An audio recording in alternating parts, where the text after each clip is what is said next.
오늘도 이렇게 이 추운 날씨에도 말씀을 사모해서 오신 여러분들 환영합니다. 오셨으니 잘하셨습니다. 오늘 이렇게 말씀을 전하는 저도, 그리고 말씀을 듣는 여러분들도 이렇게 오늘 예배 시간을 통해서 이 시간 우리 주님이 주시는 크신 은혜와 축복이 넘치기를 소망합니다. 제가 여기 온 지 이제 한 달이 지났는데 아직도 여기 서니까 떨립니다. 날이 추워서 떨리는 건 아니고요, 아직도 떨립니다. 그래서 여러분들 기도하는 마음으로 함께 해주셨으면 감사하겠습니다. 오늘 함께 나누신 이 말씀은 우리가 너무나도 잘 아는 산상수훈의 마지막 부분입니다. 예수님의 그런 급진적인 그런 말씀은 산상수훈 중심 부분에서 잘 설명이 되어졌습니다. 그리고 바로 앞 구절, 그리고 그 모든 것들을 다 아우르는 12절의 말씀에서 그 절정을 이루고 있습니다. 이제 이 산상수훈은 한 단락씩 4쌍으로 이루어진 비유들을 통해서 결말로 나아가고 있습니다. 특별히 오늘 본문 이후부터는 예수님께서 무언가를 가르치시기보다 그리스도의 가르침에 따라 살라는 내용을 말씀하시고 계시는데, 이러한 결론은 앞에서 언급했듯이 한 쌍씩 짝을 이루는 구조로 되어 있습니다. 그 중에 첫 번째가 바로 넓은 문 그리고 좁은 문입니다. 오늘 본문을 보면 누가 봐도 어떤 문을 선택해야 할지, 어떤 길을 선택해야 할지 명확하게 드러나는 그런 본문입니다. 작고 좁은 것보다 넓고 큰 것을 우리는 선택합니다. 작은 교회보다 우리는 큰 교회를 선택합니다. 그리고 우리가 사는 지역도 작은 지역보다는 될 수 있으면 큰 지역에 살고 싶어 합니다. 그것이 일반적인 사람들의 특징이고 선택입니다. 오늘 우리는 당시 예수님께서 하셨던 말씀이 예수님 당시뿐만이 아니라 지금 현재에도 얼마나 급진적이고 일반적이지 않는 말씀인지를 나눠보고자 합니다. 예수님께서는 제자들과 무리들을 향해서 말씀하시기를 좁은 문으로 가라라고 말씀을 하십니다. 이 말씀은 앞서 하셨던 산상수훈을 들은 모든 사람들이 이해하고 실천해야 하는 결론 구절이라 말을 할 수 있습니다. 이렇게 예수님은 의에 이르는 길을 분명히 제시를 하십니다. 그분이 요구하시는 의는 큰 문과 넓은 길에서 오지 않습니다. 오히려 그것은 작은 문과 좁은 길을 통해서 오는 것입니다. 예수님의 전체 말씀에 비추어서 볼 때 예수님께서 큰 문과 넓은 길을 바리새인의 외적인 의에 비유하신 거라고 생각이 됩니다.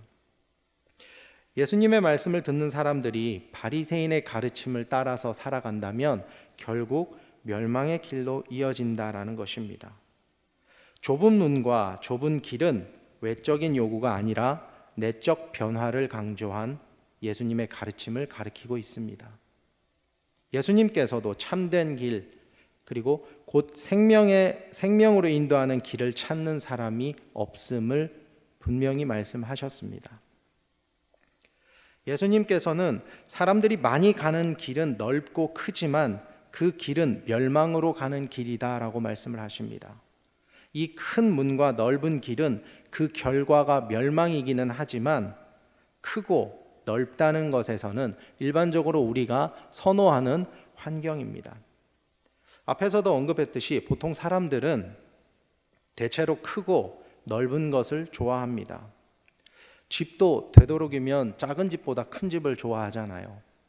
그리고 차도 그렇죠. 그리고 학교도 작은 학교보다는 큰 학교를 좋아합니다. 직장도 작은 중소기업, 영세기업보다는 대기업에 가기를 원합니다. 왜 그럴까요? 사람들은 왜 크고 넓고 좋은 것들을 선택하려고 할까요? 너무나 당연한 것 같은데 이유는 바로 사람들에게 좋게 보이기 위함입니다. 다른 사람들이 큰 집, 좋은 직장, 큰 교회, 좋은 학교를 부러워하고 그것들로 인해서 나를 다르게 봐주기 때문에, 그렇기 때문에 그런 것들을 선호한다는 것입니다.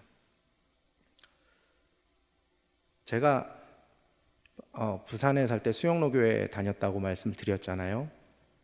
큰 교회죠. 근데 제가 그 교회에 다닐 때 저는 굉장히 자랑스러워했습니다. 나는 수영로교회에 다니는 사람, 수영로교회 멤버, 대학부 일원이야.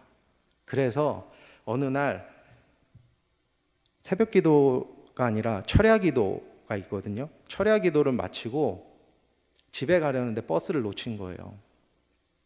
차비는 없고, 그래서 집에 전화를 했더니 어머니가 기도실에서 자고 와 그러시는 거예요. 그래서 제가 오기가 생겨서 바로 옆에 있는 파출소로 들어갔습니다.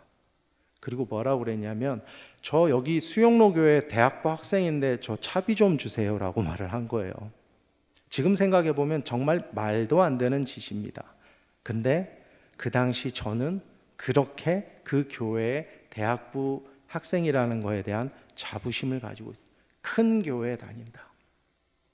우리 하늘누림 교회가 호산나 교회를 모티브로 삼았다고 들었습니다. 근데 죄송하지만 저는 호산나 교회가 어디 있는지도 몰라요.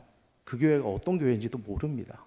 그 정도로 그게 좋은 게 아니에요. 그런데 그때는 그랬다는 거예요. 여기 나오는 넓은 길이라고 할 때 이 넓은이란 뜻으로 쓰인 원문을 보면 광활한 땅을 의미합니다. 즉 자기 뜻을 펼치기에 좋고 앞에 가로막는 것이 없는 넓은 땅을 뜻하는 곳이기에 많은 사람들이 이 길을 선택한다는 것입니다. 이러한 환경에 놓여진다면 우리는 만족할까요? 여러분들 앞에 뭐든지 다 할 수 있는 환경이 놓여진다면 여러분들께서는 만족하실까요? 이 정도면 됐어 라고 만족할까요? 아닙니다. 인간의 욕심은 한도 끝도 없습니다. 좋은 걸 쥐어주면 더 좋은 걸 바랍니다. 편하게 해주면 더 편하기 원합니다. 제가 가끔 혼자 하는 생각이 뭐냐면, 뛰고 있으면 걷고 싶고, 걷고 있으면 서고 싶고, 서 있으면 앉고 싶고, 앉으면 눕고 싶다라는 말을 한 번씩가다 생각을 합니다. 근데 이 말이 무슨 뜻인가 곰곰이 생각을 해보니까 점점 더 편한 것을 추구하는 사람의 마음의 표현이 아닐까라는 생각을 해요. 그런데 제가 미국에 있을 때 어떤 목사님께서 지금 제가 방금 말씀드린 거를 정확하게 반대로 이야기하시는 걸 들었어요. 누워 있으니까 앉고 싶고, 앉아 있으니까 서고 싶고, 서 있으니까 걷고 싶고, 걸으니까 뛰고 싶다, 이런 말씀을 하시는 거예요. 그래서 제가 목사님 어떻게 저하고 그렇게 정확하게 반대로 생각을 하세요? 그랬더니 내가 5년만 10년만 더 젊었으면 얼마나 좋을까, 매일매일 그런 생각을 하신다는 거예요. 우리는 지금 현재 우리에게 주어진 하나님의 은혜를 먼저 발견을 해야 합니다. 지금 현재 우리에게 주어진 것에 만족할 줄 알아야 합니다. 물론 현실적으로 마음에 와 닿지 않는 말일 수도 있어요.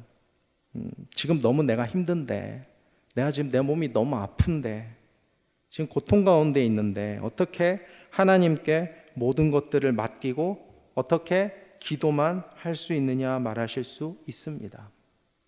그렇습니다. 내가 기도하고 나의 모든 환경과 상황을 하나님께 맡긴다고 해서 눈에 보이게 금방 모든 일들이 해결되는 것은 없습니다.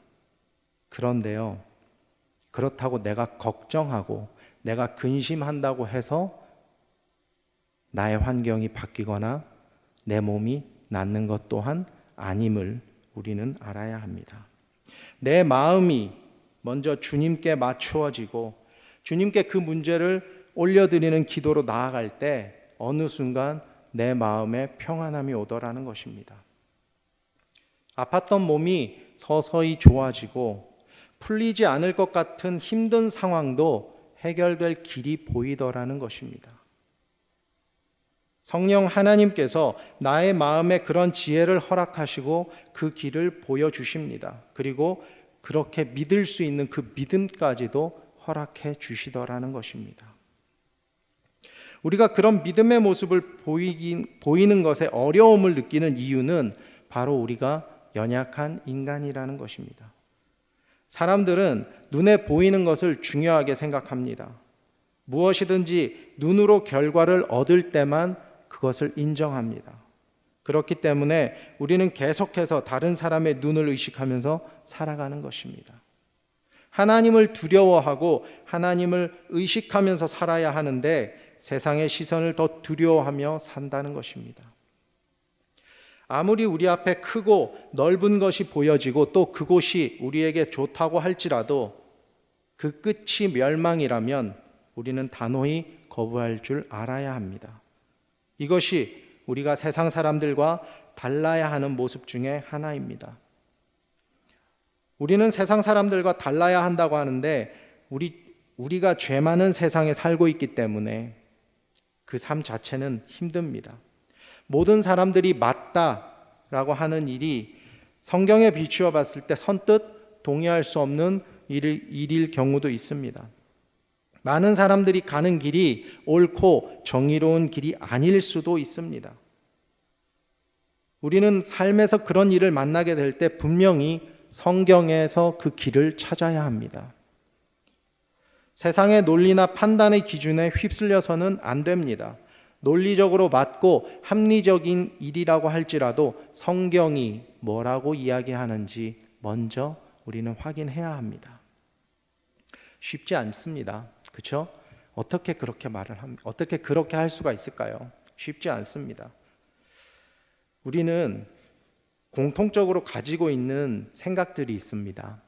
그걸 소위 상식이라고 합니다. 그리고 이 상식 선상에서 벗어나는 일들을 우리는 하기 꺼려 합니다. 오늘 말씀만 봐도 그렇죠. 남들 다 가는 길, 남들이 다 좋다고 하는 길, 넓은 길, 쉬운 길, 그 길로 가도 성공할까 말까인데, 그 길로 가도 내가 인정받을까 말까인데 그 길로 가지 말래요. 작은 문으로 가랍니다. 좁은 길로 가래요. 상식에 맞는 얘기입니까? 아니죠. 교회가 재정적으로 풍족하지 않은 상황 가운데 있음에도 불구하고 재정을 교회를 위해 쓰는 것이 아니라 하나님 나라를 위해서, 선교를 위해서 그렇게 다른 나라에 새로운 교회를 개척한다는 것은 일반적으로 상식에 어긋나는 일입니다. 잘 안 하는 일입니다. 하긴 하겠죠. 더군다나 다른 때도 아니라 코로나라는 질병이 전 세계적으로 퍼져 있는 그때 그렇게 순종했다는 것은 분명히 상식에 어긋나는 일입니다. 그리고 쉽게 할 수 없는 일입니다. 어려운 일입니다. 그런데 그 어려운 일을, 그 남들이 잘 하지 못한 그 일을 목사님과 여러분들이 그리고 하늘누림 교회가 했습니다. 나보다는 우리보다는 다른 영혼을 섬기는 삶, 저는 이것이 신앙생활이라고 생각합니다. 또한 이런 삶의 길을 걸어가는 것이 성화의 과정이라고 생각을 합니다. 예수님께서는 좁은 문을 향해 나아가라고 권하셨습니다. 이 좁은 문으로 가는 길 역시도 좁고 그리고 협착하다고 합니다. 그러나 이 문 끝에는 생명이 있습니다. 근데 그 생명 말고는 사람들이 별로 좋아하는 환경은 아닙니다. 우리는 앞에서 살펴보았던 것과 같이 넓고 큰 길을 원합니다. 그 길은 찾기도 쉽고 다른 사람들도 많이 있어서 외롭지도 않습니다. 반면에 이 좁은 문으로 가는 길은 협착하고 좁고 그리고 사람도 없습니다. 그렇지만 주님께서 친히 이 좁은 문으로 가라 하셨습니다. 이 좁은 문으로 갈 때 비록 험난하고 고난과 때로는 핍박이 따르지만 이 길로 갈 때 주님이 함께 해주십니다. 이 길로 갈 때 온전히 나와 함께 하시는 주님을 바라볼 수 있습니다. 주님만을 바라본다는 것이 생각처럼 말처럼 쉽지 않습니다. 앞에서 언급했듯이 나에게 주어진 환경과 상황이 주님을 바라볼 수 없게 만들기 때문입니다. 그렇기 때문에 우리는 의지적으로 주님께 나아가야 합니다. 의지적으로 예배의 자리에 나와야 하며 의지적으로 기도의 자리에 나와야 합니다. 그리고 주님을 붙들어야 합니다. 그렇지 않으면 우리도 모르는 사이에 세상의 기준에 우리의 삶을 맞추게 됩니다. 세상이 말하는 상식과 논리에 매몰된 삶을 살게 됩니다. 그렇게 살아갈 때 우리는 그렇기 때문에 우리는 영적으로 깨어있는 삶을 살아야 합니다. 영적으로 깨어있는 삶을 살아갈 때에 우리에게 영적 분별력이 생기며 그리스도인으로서 세상과 다른 삶을 살게 되는 것입니다. 그래서 주님 오시는 그때를 맞춰서 기름을 준비한 5 처녀와 같이 주님 앞에 서는 그날 죄 가운데 있지 않고 영광의 주님과 함께 할 것입니다. 마가복음 13장 35절에서 37절에 주님께서 이렇게 말씀하셨습니다. 그러므로 깨어 있으라. 집 주인이 언제 올런지 혹 저물 때일든지 밤중일는지 닭 울 때일는지 새벽일는지 너희가 알지 못함이라. 그가 호련히 와서 너희가 자는 것을 보지 않도록 하라. 깨어 있으라. 내가 너희에게 하는 이 말은 모든 사람들에게 하는 말이니라 하시니라. 아멘. 우리는 주님의 말씀대로 살아가며 늘 깨어 주님께서 하시는 그 모든 일에 쓰임받을 준비를 하고 있어야 합니다. 그런 저와 그리고 우리 하늘누림 교회와 또 성도님들이 되시기를 소망합니다. 여기서 언급된 생명, 아까 제가 생명이라고 말씀을 드렸습니다. 이 생명은 군중을 따르는 것에서 얻을 수 있는 것이 아니라 신중하고 값비싼 결정에 의해서 얻을 수 있는 것입니다. 제가 처음 한국으로 들어올 때, 저도 사람이잖아요. 한국으로 들어올 때 엄청 갈등하고 고민을 했습니다. 그런데 결단을 할 수 있었던 이유는 나와 나의 가족의 앞날을 온전히 이끌어 주실 주님이 계시다는 그 믿음 때문이었습니다. 사람을 의지하지 않고 온전히 주님을 의지할 때, 물론 그 결단을 하기까지는 힘들었지만 그 결단을 내린 후에는 다른 어떤 것도 제 눈에 들어오지 않았습니다. 잠시 힘든 날이라 생각했던 날들이 있었지만 그때도 제 마음 가운데 주님에 대한 믿음은 흔들린 적이 없었습니다. 저만 특별해서 저만 선택받은 사람이기 때문에 그런 믿음을 가지고 여기 온 것일까? 그럴까요? 아닙니다. 여기 함께 계시는 우리 성도님들도 역시 하나님의 특별한 선택과 인도를 받고 계심을 믿습니다. 특별히 우리 하늘누림 교회가 하나님의 특별한 인도하심으로 세워져 가고 있음을 믿습니다. 방금도 언급했지만 다 아시는 바와 같이 우리 교회는 지난 3, 4년 사이에 세 나라의 개척교회를 세웠습니다. 성령 하나님의 인도하심으로 교회를 세웠고 또 앞으로도 계속해서 세워 나가기를 원합니다. 처음 제가 이 자리에서 말씀을 나눌 때, 저 자리였나요? 어쨌든 말씀을 나눌 때 그런 마음을 갖는 게 참 어렵다라고 말씀을 드렸습니다. 그리고 그 마음을 가졌다고 하더라도 정말로 그렇게 순종한다는 것은 더더욱 어려운 일입니다라고 말씀을 드렸습니다. 하지만 우리 교회는 그 일에 순종함으로 나아갔습니다. 하나님께서 주시는 마음을 겸손히 받아들이셨고, 기도함으로 주님께 의지했고, 현재의 환경과 상황에 매몰되지 않고 하나님 나라의 확장을 위해서 몸소 그 일들을 감당해 나가셨습니다. 저는 이런 우리 하늘누림교회의 믿음이 그리고 순종의 열매로 그 세 곳의 개척교회가 맺혀졌다라고 생각을 합니다. 주님께서 말씀하신 이 좁은 문, 그리고 그 문으로 인도하는 협착한 좁은 길, 이 길을 갈 때 우리는 비록 많은 사람들이 찾지는 않지만 이 길을 가면서 온전히 주님만을 의지하는 은혜를 또한 경험하게 될 것입니다. 때로는 외롭고 힘들고 고난과 핍박이 있을 쉽지 않은 길이지만 그 길 위에서 우리는 주님만을 바라보게 될 것입니다. 그리고 주님께서 인도해 주시는 그 길 위에 있을 때 힘들고 불편한 상황 가운데 있지만 그럼에도 그 안에서 주님이 주시는 참된 평안과 그리고 축복을 누릴 줄로 믿습니다. 또한 이 길은 우리 그리스도인들이 걸어가야 할 삶의 여정을 보여주는 길입니다. 우리가 좁은 문으로 들어가기 위해 결단을 하는 것은 주님을 믿기로 결단하는 것과 같이 단회적으로 끝나는 일이지만 그 문을 들어선 후에는 그 좁은 길을 가는 것은 우리가 하나님 앞에 서는 그날까지 걸어가야 할 지속적인 길인 것입니다.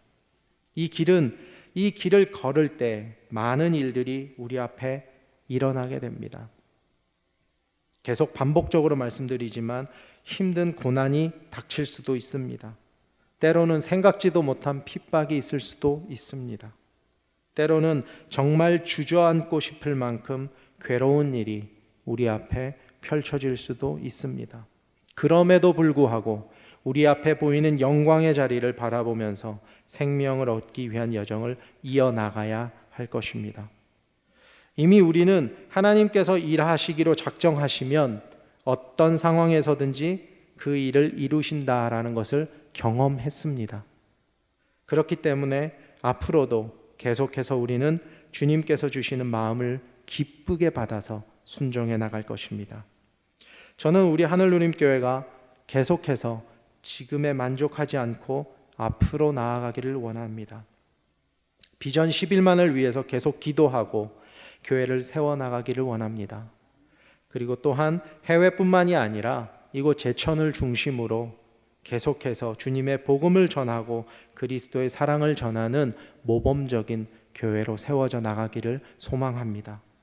인간적인 눈으로 볼 때는 아직 코로나가 성행하고 있고 환경적으로 많은 어려움 가운데 있다고 하지만 그 모든 것들 위에 역사하시는 우리 주님이 우리와 함께 하실 것입니다.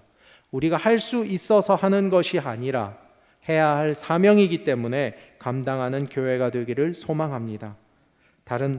다들 넓고 큰 길을 따라가는 것이 아니라 비록 아무도 찾지 않는 좁은 길을 간다 할지라도 감사함으로 기쁜 마음으로 순종하며 나아가기를 원합니다. 그렇게 순종하며 나아갈 때 우리 주님께서 분명 하나님 나라의 확장을 위해서 우리 하늘누림교회를 사용하실 거라 믿어 의심치 않습니다. 설교자는 강대상에서 한 말을 책임져야 할 의무가 있다고 합니다. 제가 여러분들 앞에서 성경대로 살아야 됩니다. 이렇게 하십시오. 다른 사람들에게 헌신해야 합니다. 다른 사람들을 섬겨야 합니다. 주님을 내 마음의 주님으로 구주로 모시고 그리스도인으로 그렇게 바르게 사셔야 합니다 라고 말을 해놓고 저는 정작 그렇게 살지 않는다면 그것은 하나님에 대해서 그리고 성도님들과 또 교회에 대해서 심각한 죄를 범하는 것이다 라고 들었습니다. 마찬가지로 주님의 말씀을 들은 성도님들 역시 말씀에 비추어 삶을 살아가셔야 하는 의무가 있습니다. 오늘 우리는 넓고 큰 문을 향해 가는 것이 아니라 좁은 문을 향해서 좁은 길로 나아가라는 주님의 명령을 들었습니다. 우리 삶 가운데 힘들고 어렵고 불편한 상황이 앞에 놓여지더라도 주님을 믿고 따라가는 그리스도의 제자의 삶을 살기를 소망합니다. 또한 오늘 함께 말씀을 나눈 저와 성도님들 모두 계속해서 말씀에 비추어 삶을 살아가시며 하나님 나라의 확장에 앞장서시기를 우리 주님의 이름으로 축원합니다. 기도하시겠습니다.